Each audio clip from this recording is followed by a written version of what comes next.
வீட்டில் இருக்கிற சான்றோர் பெருமக்களே, கூடி நிற்கிற தாய் தமிழ் சொந்தங்களே, உங்கள் அனைவருக்கும் நமது பணிவான வணக்கம்.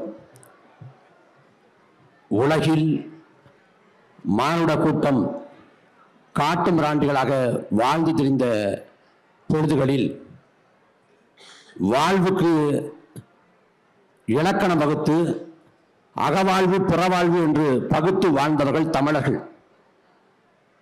உலகில் பல இனத்தவர்கள் நாடோடிகளாக திரிந்த காலகட்டத்தில் தங்கள் வாழ்வியல் நிலங்களை குறிஞ்சி, முல்லை, மருதம், நெய்தல், பாலை என்று ஐவகை திணைநிலங்களாக வகுத்து வாழ்ந்தவர்கள் தமிழர்கள். உலகிற்கு 2000 ஆண்டுகளுக்கு முன்பாக பொதுமுறையை தந்தவர்கள் தமிழர்கள்.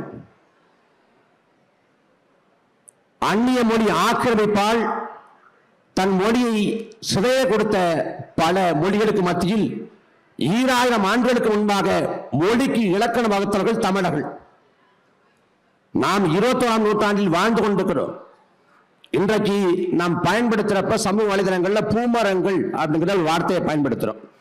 ஏன்னா ஒரு 80 வயசு 90 வயசுக்கு மேல இருக்கிறவங்க, போன தலைமுறையை சார்ந்தவங்க, பிற்போக்குத்தனமான கருத்துக்களை ஒதுக்குற போது அவங்கள பூமரங்கள் அப்படிங்கிறோம்.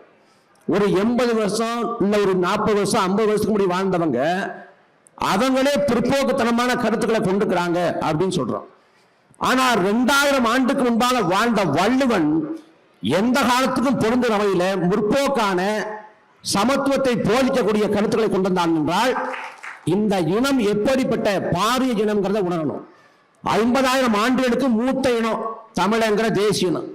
ஆனா இந்த இனத்தோட அறிவு சமூக வரலாறு மட்டுமே குறைந்தபட்சம் 2000 ஆண்டு.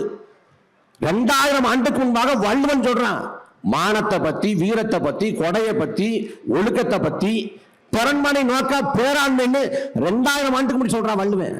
பிறப்போக்கும் எல்லா உயிருக்கும் என்று 2000 ஆண்டுக்கு முன்னாடி சொல்றான் வள்ளுவன். அப்படிப்பட்ட இனத்தின் மக்கள் நாம்.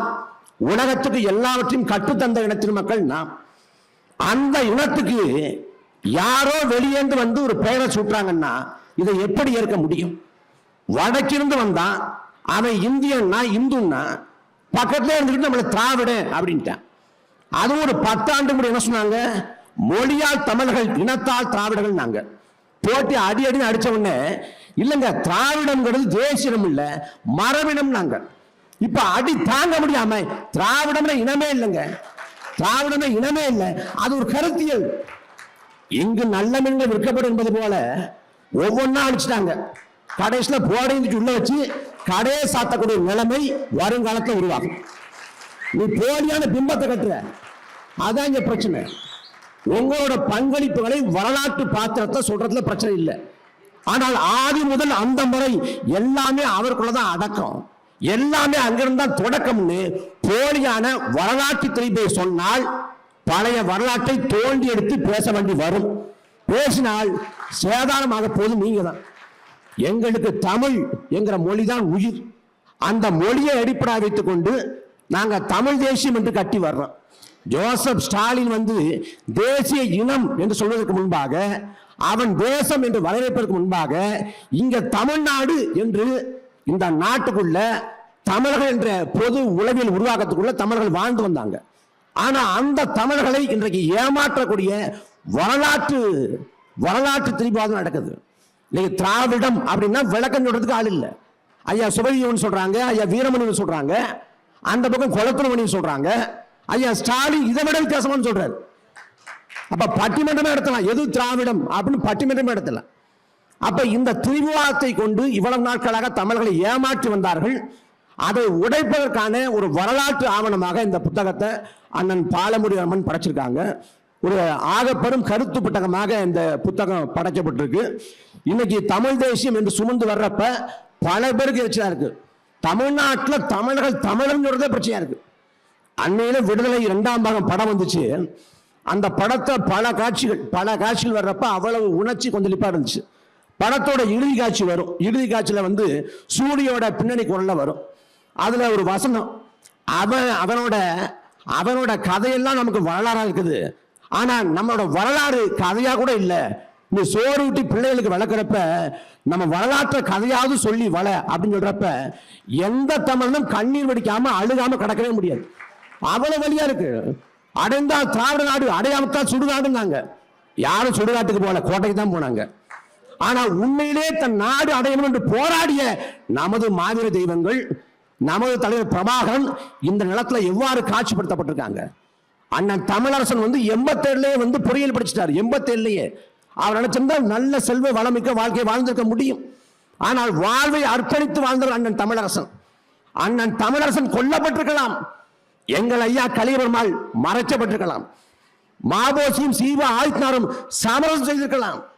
கியாப்பை விஸ்வநாதனும் மறைமொழி அடிகளாரும் நாவலர் சோமசுந்தர பாரியாரும் இருட்டடிப்பு செய்யப்பட்டிருக்கலாம். அவர்கள் வீழ்த்தப்பட்டிருக்கலாம். சமகாலத்தில் இருக்கக்கூடிய 2009க்கு பிறகாக வந்த பிள்ளைகள் நாங்கள் ஒருபோதும் விழமாட்டோம், எழுவோம். நாங்க மாபோசியை பார்த்தோம், நாங்க கியாப்பை விஸ்வநாதன் பார்த்தோம். சமகாலத்தில் இருக்கக்கூடிய இந்த பிள்ளைகளை, பிரபாகரன் பிள்ளைகளை இப்பதான் பாக்குறீங்க. நீங்க கண்டிச்சு போராட்டம் பண்ணுங்க, ஆர்ப்பாட்டம் பண்ணுங்க. இனி காலம் உங்களை கதற விடும். இது கதற போகிற காலம். அதனால தமிழ் தேசியம்ங்கிற மாபெரும் கருத்திலை சுமந்துகிற இந்த புத்தகங்கிறது ஒரு ஆவணம். பொங்கல் வருது, புத்தாண்டு வந்திருக்கு, எல்லாரும் பரிசு கொடுக்குறாங்க. அந்த பரிசாக இந்த புத்தகத்தை வாங்கி உங்க நண்பர்கள்ட்ட, உறவுகள்கிட்ட கொடுங்க. கருத்தை கொண்டு போய் சேருங்க. நம்மளை ஊடகங்கள் காட்டாது, காட்சிப்படுத்தாது. தமிழன்னா அது இருட்டடிப்பு செய்யும். நாம் ஊடகமாக மாறுவோம். கண் முன்னே இன அழிப்பை கண்ட நாம் எழணும், வெறி கொண்டு எழணும். இனப்பற்று இல்லாத இன வெறி கொண்டு எழணும். அதற்கான ஒரு ஆவணமாக, கருத்து புத்தகமாக வந்திருக்கக்கூடிய இந்த புத்தகத்தை அண்ணன் பாலமுருகன் ரொம்ப அற்புதமா தொகுத்திருக்காங்க. எல்லாரும் வாங்கி படிக்கணும், பரப்பணும். நன்றி, வணக்கம்.